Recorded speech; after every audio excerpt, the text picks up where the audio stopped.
बानी पीटीआई के खिलाफ तोशाखाना का एक और केस। इंक्वायरी रिपोर्ट सामने आ गई। रिपोर्ट में एक नहीं 7 घड़ियां खिलाफ कानून लेने और बेचने का इल्जाम। नई इंक्वायरी का केस 24 जून को समाअत के लिए मुकर्रर।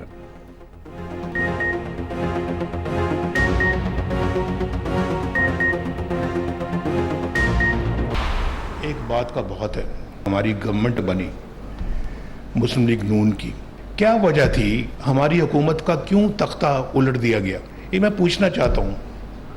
वजह जो हमने एक एजेंडा बना के मुल्क की तरक्की का जो काम शुरू किया, मेरा ख्याल है कि पाकिस्तान की सियासी तारीख में कोई उसकी मिसाल नहीं मिलती। अगर वो मोमेंटम जारी रहता आज तक, आप यकीन करें हम दुनिया के अंदर एक पावर बन चुके होते। इस एशिया में तो हम यकीनन अल्लाह के फजलो करम से नंबर 2 या नंबर 3 पर होते। नवाज शरीफ के फिर गिले शिकवे, फिर एहतसाब का मुतालबा। नून लीग की सेंट्रल वर्किंग कमेटी के इजलास से खिताब में कहा, बताया जाए हमारी हुकूमत का तख्ता उलटने की क्या वजह थी। तख्ता ना उल्टा जाता तो आज हम एशिया में सबसे आगे होते। एक साबिक चीफ जस्टिस की ऑडियो मेरे पास महफूज है। साबिक चीफ जस्टिस ने कहा, नवाज शरीफ को निकालना है, बानी पीटीआई को लेकर आना है। जिन्होंने पाकिस्तान को तबाह किया उनका एहतसाब नहीं होना चाहिए। एक चीफ जस्टिस ऐसा करे तो क्या एहतसाब नहीं होना चाहिए। हमारे खिलाफ एजाजुल एहसन को मॉनिटरिंग जज लगाया गया। एजाजुल एहसन चीफ जस्टिस बनने वाले थे, क्यों भाग गए। जस्टिस मुजाहिर नकवी बताएं, आपने जायदादें कहां से बनाई। मुजाहिर नकवी को भी नैब में डालना चाहिए। हमने नैब को भुगता है, आप भी भुगतें। कौम से गिला है, मुंतखब वजीर आजम को हटाया गया, कौम चुप रही। वजीर आजम शहबाज शरीफ ने कहा, नवाज शरीफ को पार्टी सदारत से अलहदा करके जुल्म किया गया। साजिश नवाज शरीफ के खिलाफ नहीं, मुल्क के खिलाफ की गई। इस वक्त महंगाई और कर्जों समेत मुल्क की मईशत के मसाइल पहाड़ जैसे हैं। नवाज शरीफ ही मुल्क में यकजहती ला सकते हैं। नवाज शरीफ एक बार फिर मुस्लिम लीग के सदर नामजद। शहबाज शरीफ पार्टी के काम मकाम सदर बन गए।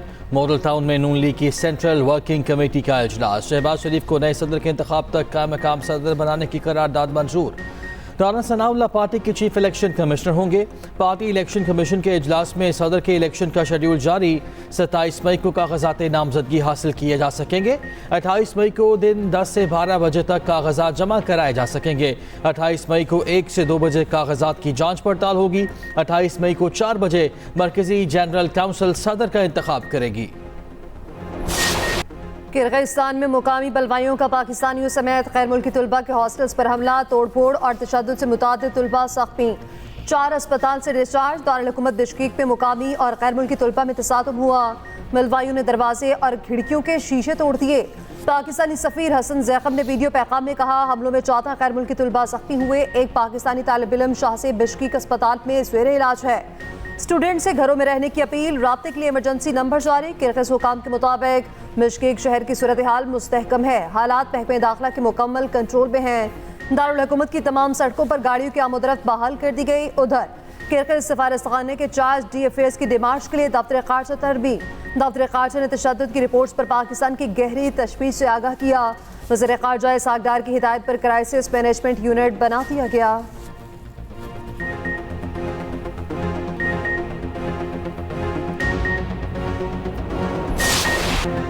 बिश्केक में फंसे पाकिस्तानी तलबा परेशान, मदद की अपीलें। एक्सप्रेस न्यूज से गुफ्तगू में पाकिस्तानी डॉक्टर वर्षा ने कहा, बिश्केक में हालात ठीक नहीं हैं, हमें हमारे घर भेज दिया जाए। डॉक्टर रिजवान ने कहा, हुकूमत पाकिस्तान से दरख्वास्त है बिश्केक में पाकिस्तानी तलबा की हिफाजत यकीनी बनाई जाए।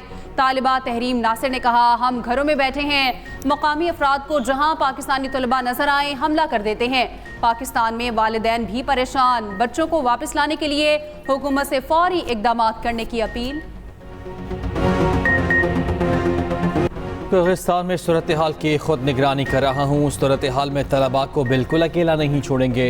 हुकूमत किर्गिस्तान के हुकाम के साथ राब्ते में है। वज़ीर आज़म का पाकिस्तानी सफ़ीर को टेलीफोन, ताज़ा तरीन सूरत हाल मालूम की। सफ़ीर को पाकिस्तानी शहरियों की हर मुमकिन मदद की हिदायत। खुद हॉस्टल्स का दौरा करके तलबा से मुलाकात का हुक्म। कहा, जो ज़ख्मी तलबा पाकिस्तान वापस आना चाहते हैं उनकी वापसी का इंतज़ाम किया जाए। वापसी के अखराजात हुकूमत बर्दाश्त करेगी। चेयरमैन पीपल्स पार्टी की पाकिस्तानी तलबा से तहम्मुल का मुजाहरा करने की अपील। नए बेल आउट पैकेज के लिए मुज़ाकरात का दूसरा मरहला IMF से पॉलिसी सतह के मुज़ाकरात पीर से शुरू होंगे। नए कर्ज के हुजम और मयाद के तयन को फाइनल किया जाएगा। FBR टैक्स अहदाफ, नॉन टैक्स रेवेन्यू अहदाफ ज़ेर गौर आएंगे। निजकारी और आइंदा माली साल के बजट अहदाफ तय होंगे। पॉलिसी सतह मुज़ाकरात के बाद स्टाफ लेवल मुआहदे होने का इम्कान। जायजा मिशन की वज़ीर आज़म शहबाज शरीफ से भी मुलाकात मुतवक्की।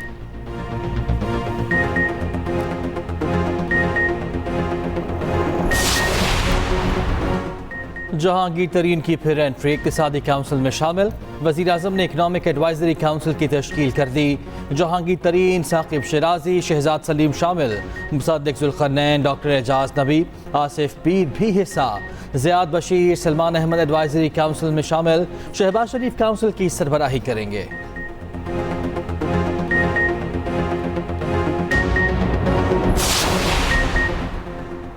वज़ीर आला पंजाब की ज़ेर सदारत बोर्ड ऑफ रेवेन्यू रिफॉर्म से मुतालिक ख़ुसूसी इजलास, Punjab urban land system enhancement project पर ब्रीफिंग दी गई।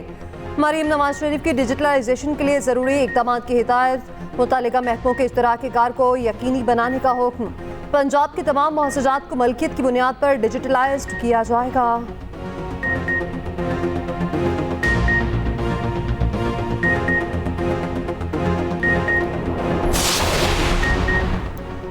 सुप्रीम कोर्ट ने फैसल वाउडा और मुस्तफ़ा कमाल के खिलाफ तौहीन अदालत केस का हुक्मनामा जारी कर दिया। अदालत ने करार दिया फैसल वाउडा और मुस्तफ़ा कमाल ने ज़ेर समात मुकदमात पर गुफ्तगू की। फैसल वाउडा और मुस्तफ़ा कमाल आइंदा समात पर पेश हों। पैमरा प्रेस कॉन्फ्रेंस का रिकॉर्ड और ट्रांसक्रिप्ट जमा कराए।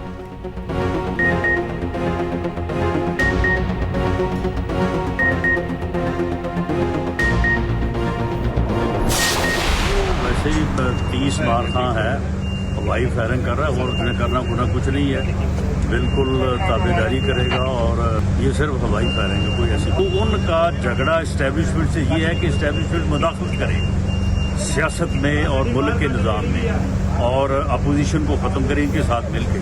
वही झगड़ा वो दोबारा आगे लेके जा रहे हैं। वज़ीर आला खैबर पख्तूनख्वा हवाई फायरिंग कर रहे हैं, करना कुछ भी नहीं। राना सनाउल्ला कहते हैं वज़ीर आला KP 30 मार खान बन रहे हैं। KP हुकूमत वही करेगी जो विफाक कहेगा। तहरीक इंसाफ का झगड़ा यही है, इस्टेब्लिशमेंट मुल्की निज़ाम और सियासत में मुदाखलत करे। साद रफीक ने कहा वज़ीर आला KP को विफाकी हुकूमत के हवाले से लफ्ज़ी गोलाबारी जेब नहीं देती, लगता है उनसे काम चलना नहीं।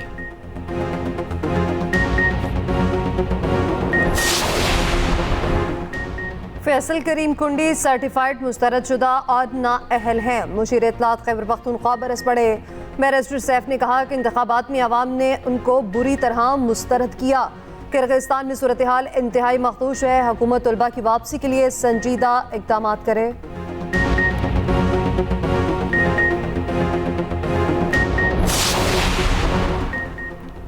फॉर्म 47 और 45 की लड़ाई मुल्क के लिए तबाहकुन है। साबिक वफाकी वजीर शेख रशीद ने खदशात जाहिर कर दिए। मीडिया से गुफ्तगू में कहा हुकूमत के रिंग पिस्टन बैठ चुके, मुल्क में खाना जंगी माहौल, अवाम का जीना मुहाल, गरीब खुदकुशियों पर मजबूर हैं।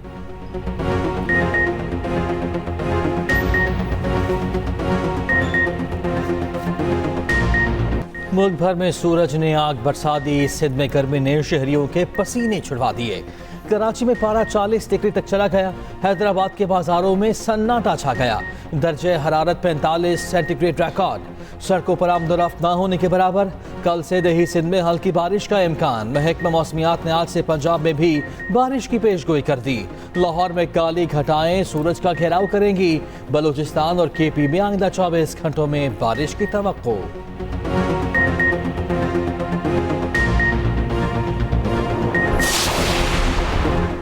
वफाकी वज़ीर दाखिला की सऊदी अरब के सफारत खाने आमद। सऊदी सफ़ीर नवाफ बिन सईद अहमद अल मालकी से मुलाकात। बाहमी दिलचस्पी के अमूर, ताल्लुकात और मुख्तलिफ शोबों में ताउन बढ़ाने पर तबादला ख्याल। वज़ीर दाखिला का नादरा सेंटर शिमला पहाड़ी का अचानक दौरा। सेंटर में रश कम, शहरियों की बारी भी जल्द आने लगी। शहरियों का वफाकी वज़ीर दाखिला मोहसिन नकवी से इज़हार तशक्कुर, सिस्टम की बेहतरी पर इत्मीनान का इज़हार। मोहसिन नकवी ने कहा शहरियों के लिए मज़ीद आसानियाँ पैदा करने के लिए इक़दाम जारी रखेंगे।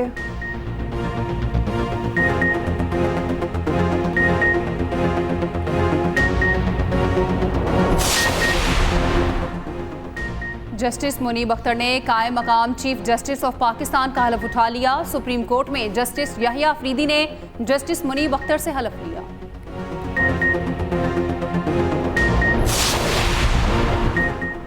टिकटॉक का शौक एक और जानने गया। कराची के कॉल सेंटर में नौजवान की मौत का मामला हल। नौजवान टिकटॉक बनाते हुए गोली लगने से जान से गया। पुलिस ने दोस्त को हिरासत में ले लिया। लियाकताबाद में कॉल सेंटर के दफ्तर में लाश मौजूद थी। अब्दुल्ला पार्ट टाइम जॉब करता था। पुलिस के मुताबिक जाए वक़ुआ से गोली का एक खोल और पिस्टल मिला। वाक़े के वक्त दफ्तर में कोई भी मौजूद नहीं था।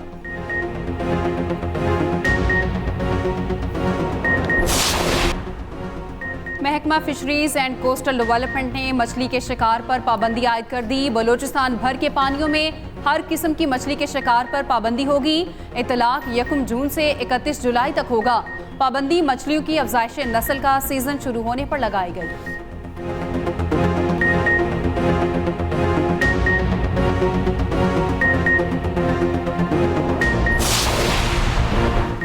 सोने की कीमत को पर लग गए। आलमी और मकामी मार्केट में बड़ा इजाफा। फी तोला सोना 3100 रुपये महंगा हो गया। कीमत 2,48,100 हो गई। आलमी मंडी में फी औंस $30 कदर बढ़ गई।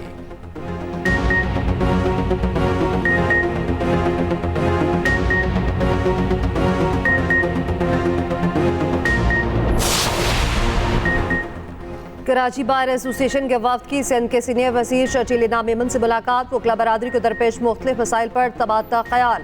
शर्जील मेमन ने कहा वकला की सहूलत के लिए कबूतर चौकता सिटी कोर्ट्स तक शटल सर्विस शुरू की जाएगी।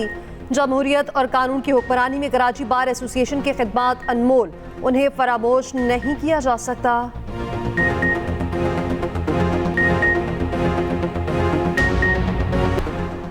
भारत में मुसलमानों की जिंदगी अचीरन। मुंबई के कॉलेज ने तालिबात के हिजाब ओढ़ने पर पाबंदी में तोसी कर दी।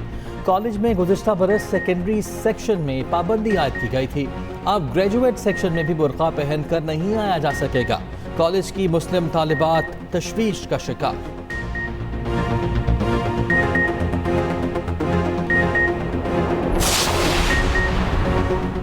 मजबूत तारीख, मजबूत मुस्तकबिल की बुनियाद। अजायब घर खित्ते की तारीखी और सकाफती विरसे के अमीन। पाकिस्तान समेत दुनिया भर में आज अजायब घरों का आलमी दिन मनाया जा रहा है। पंजाब में इस वक्त सिर्फ 8 अजायब घर। 25 सालों में सिर्फ 2 नए म्यूजियम बनाए जा सके। मजीद 2 मंसूबों पर काम जारी। पाकिस्तान में म्यूजियम की तादाद बढ़ाने पर कोई तवज्जो न दी गई।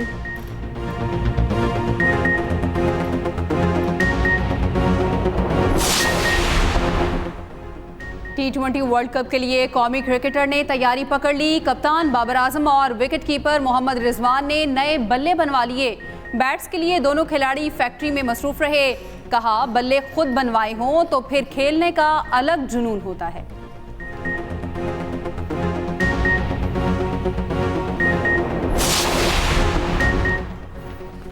इंग्लैंड वुमेन टीम ने दूसरे मैच में पाकिस्तान को 65 रन से शिकस्त दे दी। T20 सीरीज भी अपने नाम कर ली। इंग्लिश टीम ने पहले खेलते हुए 6 विकेटों के नुकसान पर 144 रन बनाए। निदा डार ने आलमी रिकॉर्ड कायम कर दिया। वुमेन्स T20 में सबसे ज्यादा 137 विकेटें हासिल कर ली।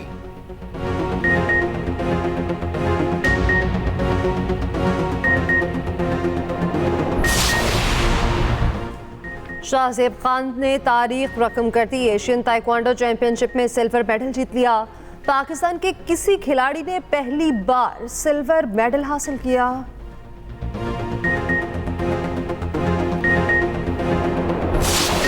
मारूफ पाकिस्तानी गुलकार अली जफर 44 साल के हो गए। गुलकार, मौसीकार, अदाकार और मॉडल आज अपनी सालगिरह मना रहे हैं। एल्बम हुक्का पानी के गाने छन्नों से बेपनाह शोहरत हासिल की। अली जफर ने बॉलीवुड में भी कामयाबियों के झंडे गाड़े।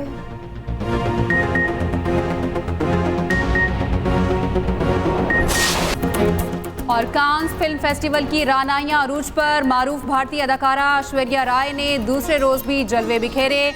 अदाकारा की जख्मी बाजू के साथ फेस्टिवल में एंट्री को सोशल मीडिया पर खूब सराहा जा रहा है।